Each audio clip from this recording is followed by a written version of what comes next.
اللهم صل على محمد يا رب صل عليه وسلم اللهم صل على محمد يا رب صل عليه وسلم لولاك يا زينة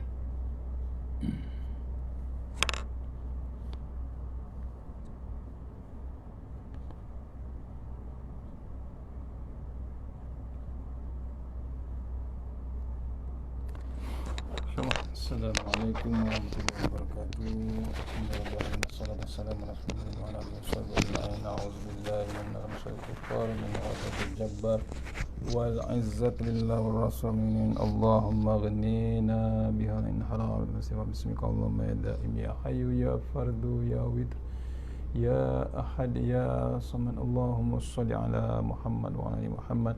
Bismillahirrahmanirrahim. Bismillah masyaallah la yasrifu ya Allah. Bismillah masyaallah la yasrifu su ya Allah.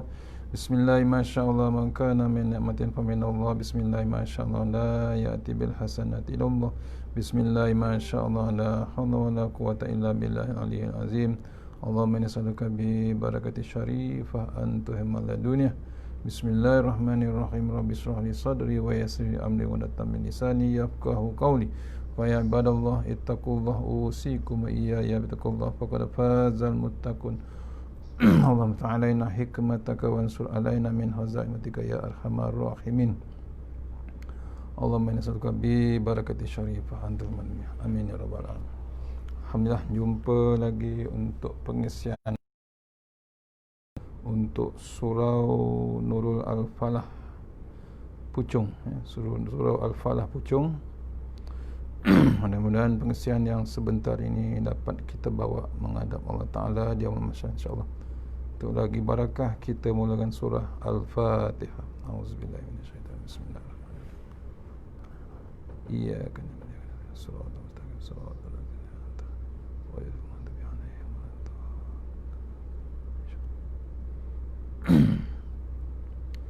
InsyaAllah sama-sama kita share untuk surah Nurul Al-Falah Puchong. Mohon share insyaAllah.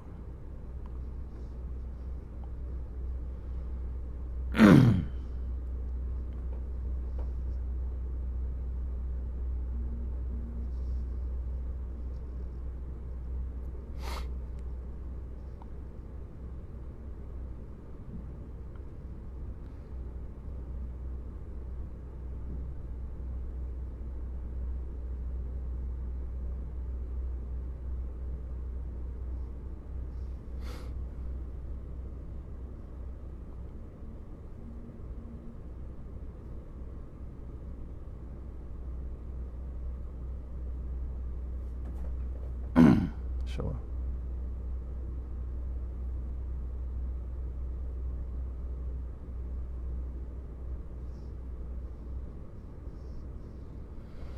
Okey, insyaAllah kita masuk dalam bab 12, bab silaturahim, yakni menghubungi keluarga ataupun menghubungi kerabat insyaAllah. Muka surat 135. Siapa yang ada kitab boleh buka rujuk pada muka surat 135 bab silaturahim, menghubungi kerabat insyaAllah.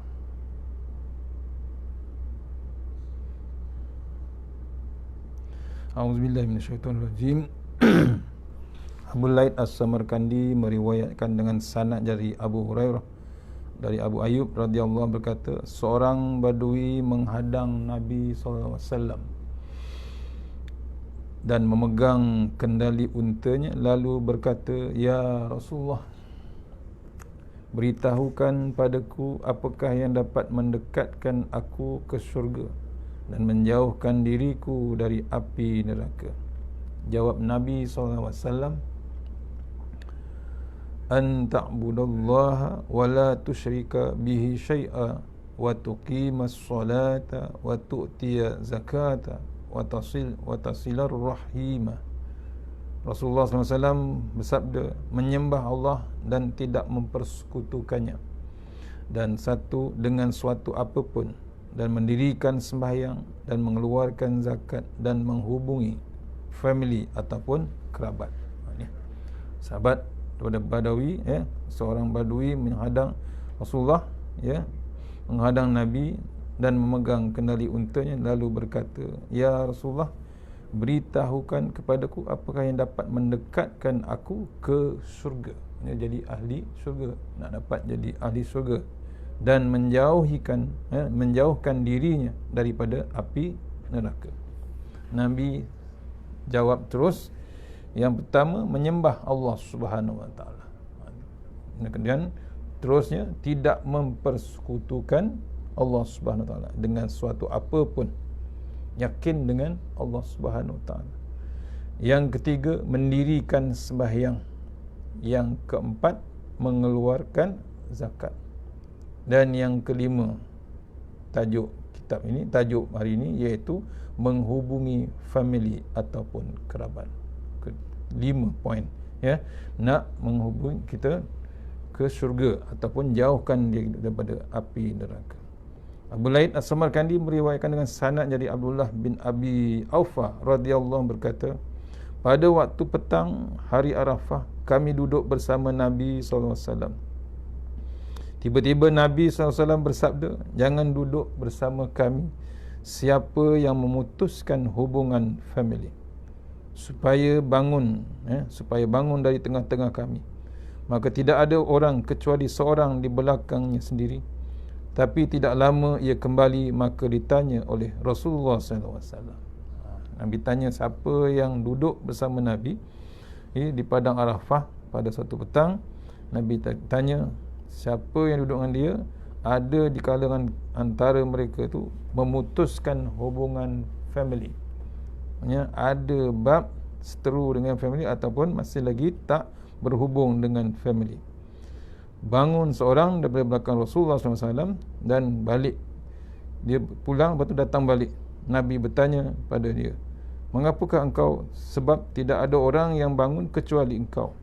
Jawabnya, ya Rasulullah, ketika saya mendengar sabdamu itu, segera saya pergi ke rumah mak saudaraku dan memutuskan hubungannya dengan aku. Lalu dia tanya, mengapa engkau datang? Ganja sekali kedatanganmu itu. Maka saya beritahukan apa yang saya dengar daripadamu, ya Rasulullah. Maka ia membacakan istighfar untukku dan aku juga membacakan istighfar untuknya. Rasulullah SAW bersabda, bagus engkau, duduklah sekarang, sebab rahmat tidak akan turun pada suatu kaum jika ada di antara mereka seorang yang memutuskan hubungan family. Hebatnya kesan daripada putus hubungan silaturahim antara family. Bukan adik-beradik, ini cuma mak saudara je, jauh lagi, tapi bimbang. Akhirnya kedua-duanya istighfar, minta ampun kepada Allah Ta'ala. Dengar saja sabda Rasulullah SAW untuk dapat barakah ataupun rahmat daripada Allah Ta'ala. Sambung balik silaturahim. Tu cuba renung kita, adik-beradik macam mana, saudara mara macam mana, silaturahim kita macam mana. Ini yang dipesan oleh Rasulullah SAW.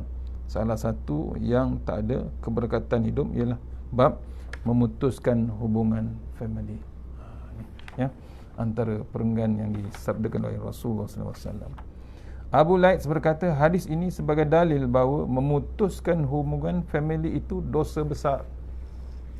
Memutuskan hubungan family itu dosa besar, sebab dapat menolak rahmat baginya dan bagi kawan-kawan yang duduk bersamanya.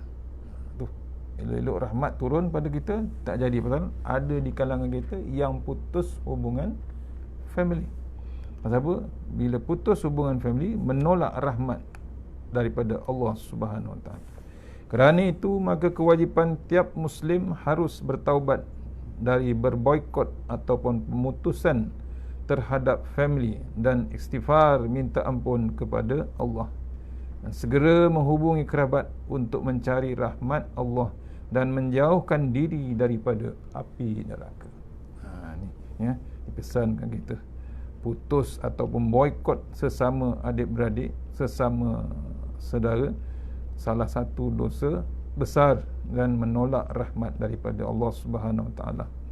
Dia tak bersama dengan adik-beradik. Sepatutnya kita segera menghubungi kerabat. Kita dah ada hubungan, kita dah ada penghubung, handphone, Twitter, macam-macam, semua ada. Maksudnya kita tak berhubung dengan keluarga, maksudnya kita jauh, akhirnya kita dekat dengan api neraka. Pasal apa? Kita tidak mencari rahmat Allah Subhanahu Wa Taala. Salah satu rahmat Allah Taala ialah menghubungi kerabat. Yang Rasulullah SAW bersabda, tidak ada perbuatan hasanat yang lebih cepat pahalanya daripada silaturahim, yakni menghubungi family. Tiada dosa yang layak disegerakan pembalasannya di dunia, di samping seksanya kelak di akhirat, seperti putus family dan berlaku zalim inayah. Ni ya. Nabi dah bersabda, tidak ada perbuatan yang mendapat pahala yang lebih cepat pahalanya ialah daripada hubungi silaturahim, menghubungi family. Pahala yang paling cepat kita dapat. Kemudian Nabi bersabda lagi, tiada dosa yang layak disegerakan pembalasannya di dunia, di samping seksanya kelak di akhirat. Dosa yang putus family, putus hubungan dengan family, kadang-kadang disegerakan juga. Yang layak disegerakan balasannya di dunia. Balasan tu cepat, tak tunggu akhirat. Pasal apa? Putus hubungan family. Dan ia dianggap berlaku zalim, zalim dan inayah. Zalim maksudnya zalim pada diri sendiri dan zalim pada keluarganya sendiri juga, sesama saudara dia. Satu zalim pada sini pasal dia membuat dosa sampai dia puas hati, sampai terus berdosa, tak sedar-sedar, akhirnya waktu mati tu dia akan mengaku dia zalim. Waktu bila? Waktu di liang lahat besok, waktu di akhirat besok, dia mengaku dia zalim. Zalim dengan diri dia sendiri, zalim dengan orang lain, iaitu kerabat dia sendiri. Abu Lain As-Samarkandi meriwayatkan dengan sanad jadi Abdullah bin Amr bin Al-Ash radhiyallahu berkata, seorang datang kepada Nabi SAW dan berkata, saya mempunyai family yang saya hubungi, tetapi mereka memutuskan hubungan kepadaku. Saya baik kepada mereka dan mereka zalim kepadaku. Dan saya tolong membantu mereka dan mereka berbuat jahat kepadaku. Apakah boleh saya membalas perbuatan mereka dengan perbuatan yang sama? Sahabat ni menanya Rasulullah SAW, datang kepada Nabi dan berkata, dia mempunyai keluarga yang dia selalu hubungi, tetapi mereka putuskan hubungan kepadanya. Saya baik kepada mereka dan mereka zalim kepadaku. Kemudian saya tolong membantu mereka dan mereka berbuat jahat kepadaku. Ditanya kepada Rasulullah, apakah boleh dia membalas perbuatan mereka dengan perbuatan yang sama? Jawab Nabi SAW, tidak. Sebab jika kamu membalas mereka, maka sama juga dengan mereka. Tetapi hendaknya engkau tetap mengambil cara yang lebih baik dan tetap menghubungi mereka. Maka selalu engkau akan mendapat bantuan dari Allah selama engkau berbuat sedemikian. Nabi tak ajar balas dendam. Nabi tak ajar menuntut bela ataupun balas balik. Nabi tak ajar. Nabi ajar teruskan perbuatan baik kita, adab kita, akhlak kita. Tak payah kita berhentikan. Pasal apa? Ia diperhatikan dengan Allah Ta'ala, dengan bantuan Allah Ta'ala selama kita berbuat sedemikian.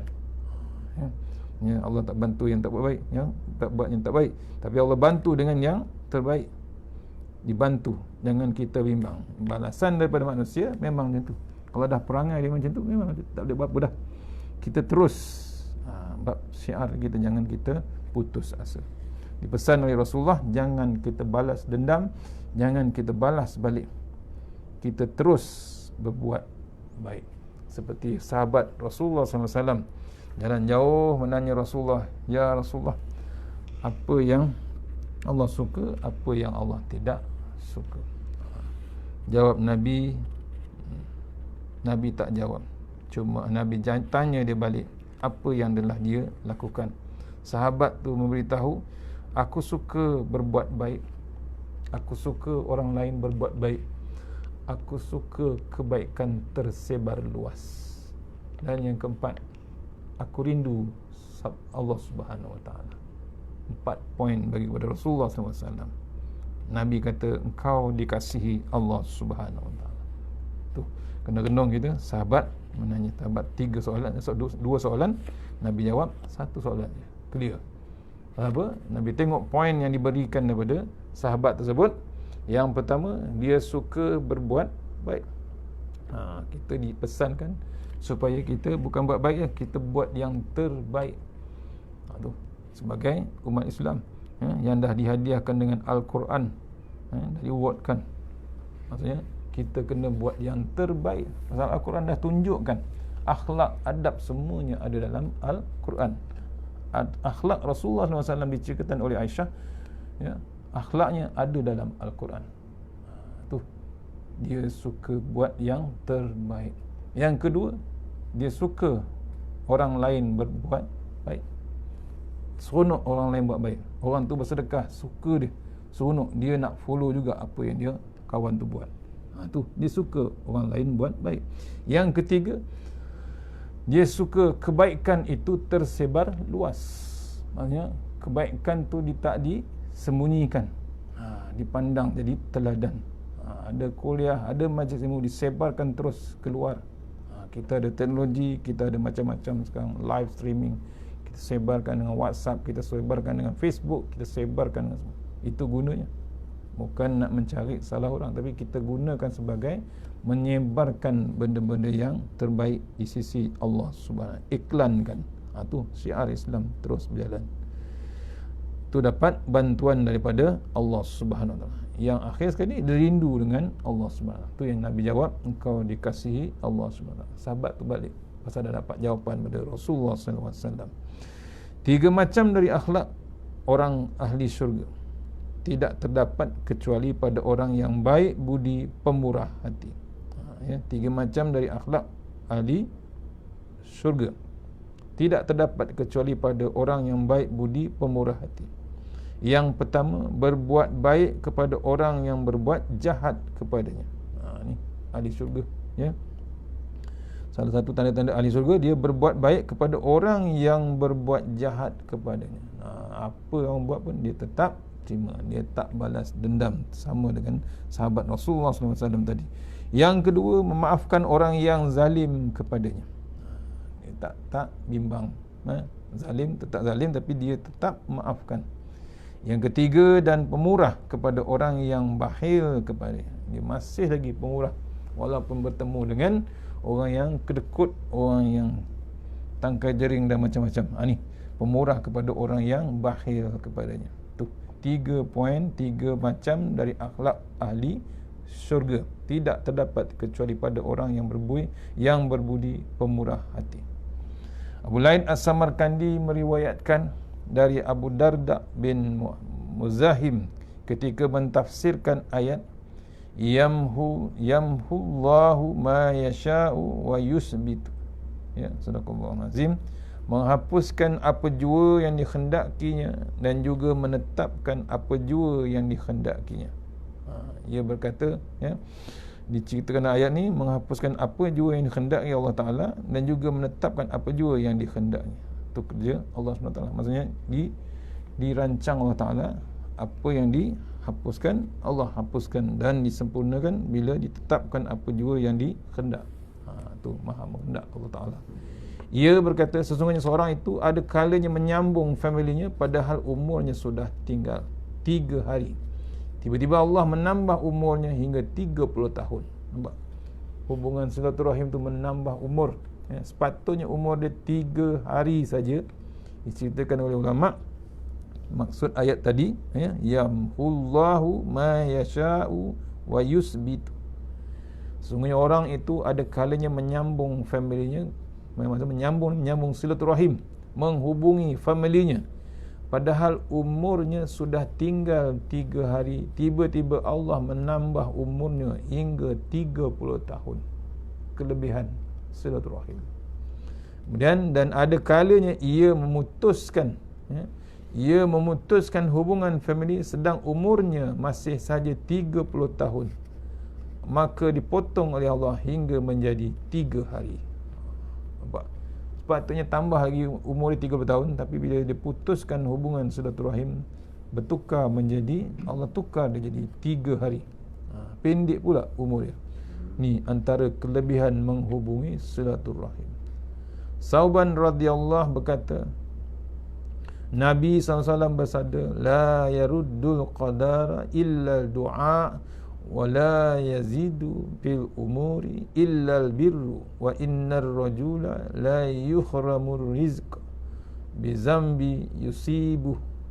Tidak dapat menolak takdir kecuali doa, dan tidak dapat menambah umur kecuali amal kebajikan, yakni taat. Dan ada kalanya seorang itu tidak mendapat rezeki kerana berbuat dosa. Tu cerita ni, tidak dapat menolak takdir kecuali doa. Ya, maksudnya berdoa tu hebat.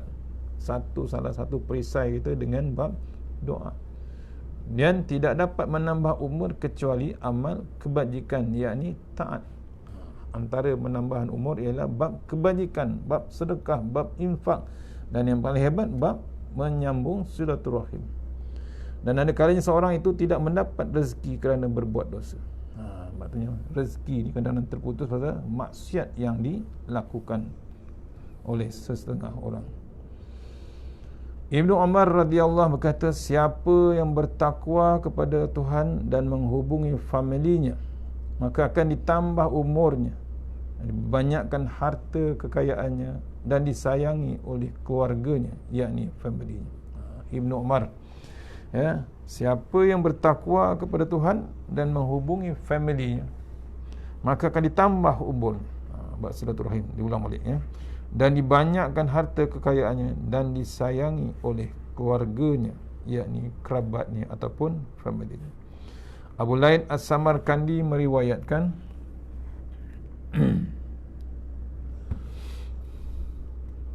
erti bertambah umur itu dua macam. Sebahagian ulama berpendapat bertambahnya kebaikan, ya, kebaikannya bertambah. Dan ada juga yang mengerti bertambah umur sebagaimana yang disabdakan oleh Rasulullah SAW. Maksudnya ulama yang menceritakan maksud ataupun erti bertambah umur tu ada dua pengertian. Sebahagian ulama berpendapat bertambah kebaikannya. Maksudnya umur tadi digunakan sepenuhnya, utilize. Maksudnya dapat umur walaupun 30 tahun, 40 tahun, 50 tahun, tapi dia gunakan sepenuh-penuhnya, memanfaatkan. Dan juga ada yang mengertikan bertambah umur sebagaimana yang bersabda Rasulullah SAW. Ya, ada juga yang berpendapat tidak dapat ditambah sebagai firman Allah Ta'ala, fa iza jaa ajaluhum la yasta'khiruna sa'ata wa la yastaqdimun. Jika telah tiba ajal mereka, maka tidak dapat diundurkan, yakni ditunda sesaat, dan tidak dapat dimajukan. Al-A'raf ayat 34. Maksudnya umur cukup masa, tiba ajal dia, maka tidak dapat diundurkan, dimajukan pun tak boleh, ditundakan pun tak boleh, walaupun sesaat. Cukup masa, habis. Ini maksud ayat Al-A'raf.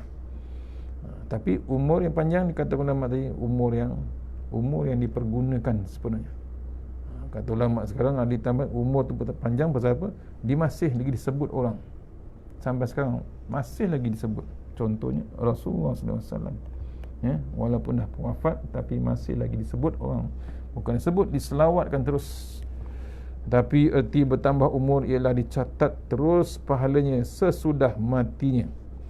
Maka tercatatlah pahala sesudah mati itu sama dengan bertambah umurnya. Ya, mati dah sudah, ya, dah mati dah, tapi orang masih lagi sebut kebaikan. Bab pahala dia tak berhenti. Pahala contohnya bab infak. Ya, infak dia berterusan untuk pesantren, untuk pondok, untuk masjid, untuk surau. Dia dah mati, tapi infak dia, wakaf dia berterusan untuk menambah, ya, bukan menambah, terus berterusan, bertambah-tambah. Contohnya orang yang suka wakaf, maksudnya tambahan pahala tu tidak berhenti, ya. Maka tercatat pahalanya sesudah mati sama dengan bertambah umurnya. Sa'id meriwayatkan dari Qatadah berkata, Nabi SAW bersabda, ittaqullaha wasilul arhama fa innahu abqa lakum fid dunya wa khairul lakum fil akhirah. Bertakwalah kamu kepada Allah dan hubungilah kerabatmu, sebab yang sedemikian itu baik untukmu di akhirat dan lebih baik, lebih tetap bagimu di dunia. Dipesankan oleh Rasulullah SAW melalui Qatadah riwayatnya, bertakwalah kamu kepada Allah dan hubungilah kerabatmu, sebab yang sedemikian itu baik untukmu di akhirat dan lebih tetap bagimu di dunia. Ini kena-kena kita disuruh kita takut yang sebenar-benarnya dengan Allah Subhanahu Wa Taala dan hubungilah kerabat kita, sebab yang sedemikian itulah baik kita untuk akhirat dan lebih tetap kita dengan dunia kita. Itu terbaik di dunia. Ada keterangan, jika engkau mempunyai kerabat lalu tidak pergi kepadanya dengan kakimu dan tidak engkau tolong dengan hartamu, bererti engkau telah putuskan hubungannya. Jika kita ada kerabat tidak pergi kepadanya, ada kaki tak pergi, ada kenderaan tak pergi, kemudian tidak tolong dengan hartamu, bererti kau putus hubungan. Batu jaga kerabat kita. Di dalam suhuf ada tersebut,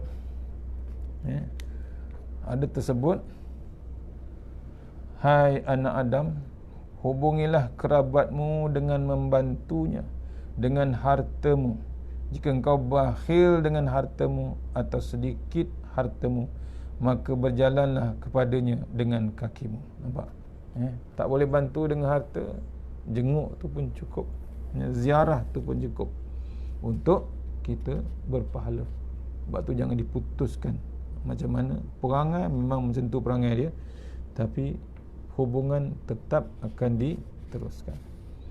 Nabi SAW bersabda, hubungi kerabatmu walau hanya dengan memberi salam kepadanya. Dipesan oleh Rasulullah, hubungi kerabat kerabatmu walau hanya dengan memberi salam kepadanya. Sekarang kita senang lah, dah ada WhatsApp, dah ada macam-macam, telefon boleh hubung.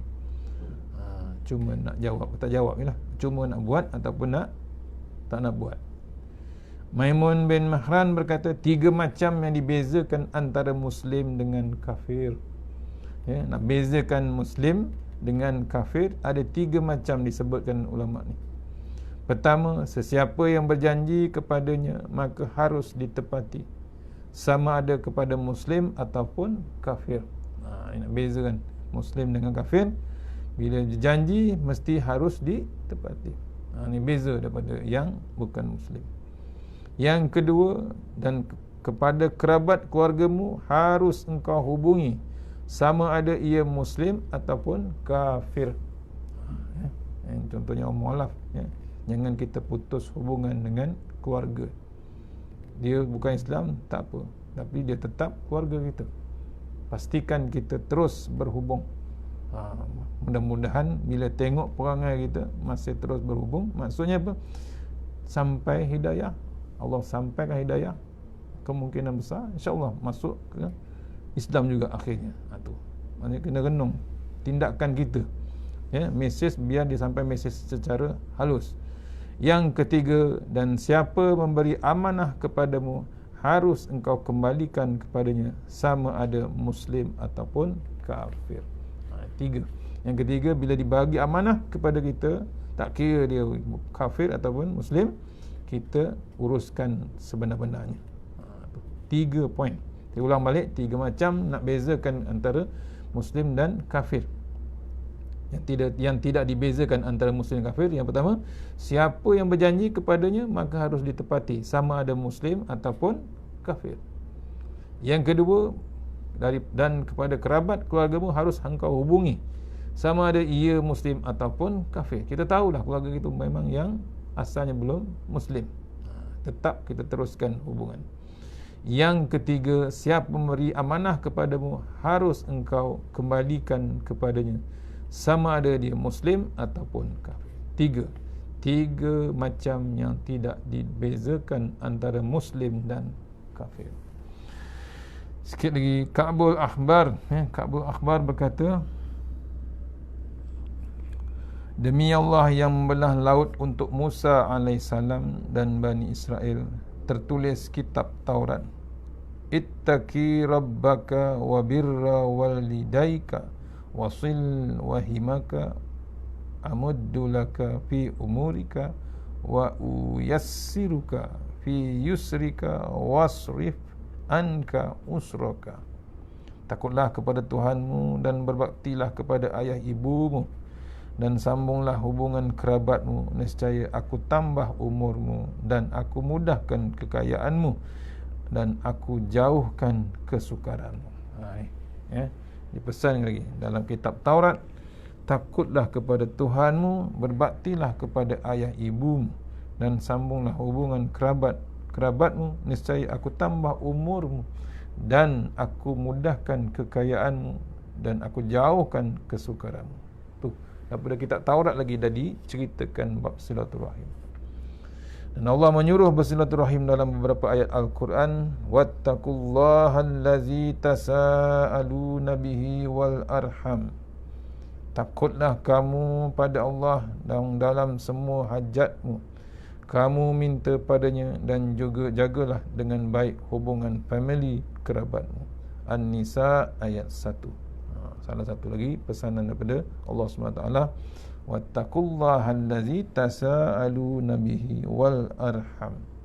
Takutlah kamu kepada Allah yang dalam semua hajatmu, mintalah padanya, jagalah baik hubungan family kerabat. Maksudnya kita bergantung terus pada Allah Subhanahu Wa Taala.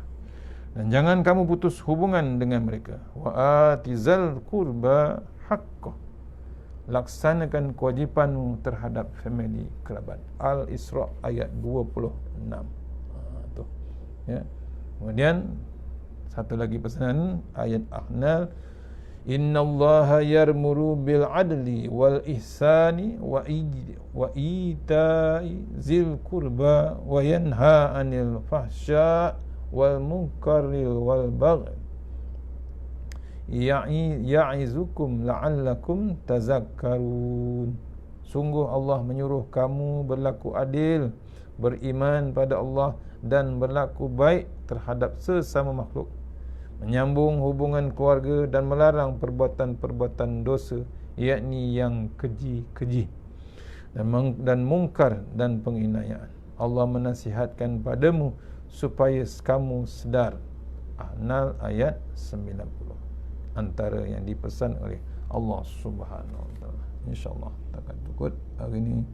Mudah-mudahan pengisian hari ini dapat kita bawa menghadap Allah Ta'ala. Jagalah hubungan silaturahim kita sesama keluarga, sesama adik-beradik, sesama sahabat, sesama jiran. Jaga silaturahim. Kelebihannya amat hebat. Pahala yang tak disangka, pahala yang didatangi secara tiba-tiba, ataupun kalau kita jauhkan, kita dapat calon ke neraka, ataupun yang tak terbaik daripada dunia. Maksudnya kita campak ke neraka pasal perangai kita dengan hubungan family kita. InsyaAllah silaturahim panjang lagi, kita sambung insyaAllah subuh esok. Mudah-mudahan kita dapat bawa menghadap Allah Ta'ala, terus menjaga bab silaturahim. InsyaAllah mana yang terbaik daripada Allah SWT, lemah daripada saya sendiri. Kita sudahi surah Al-Fatihah. Bismillahirrahmanirrahim. Iyyaka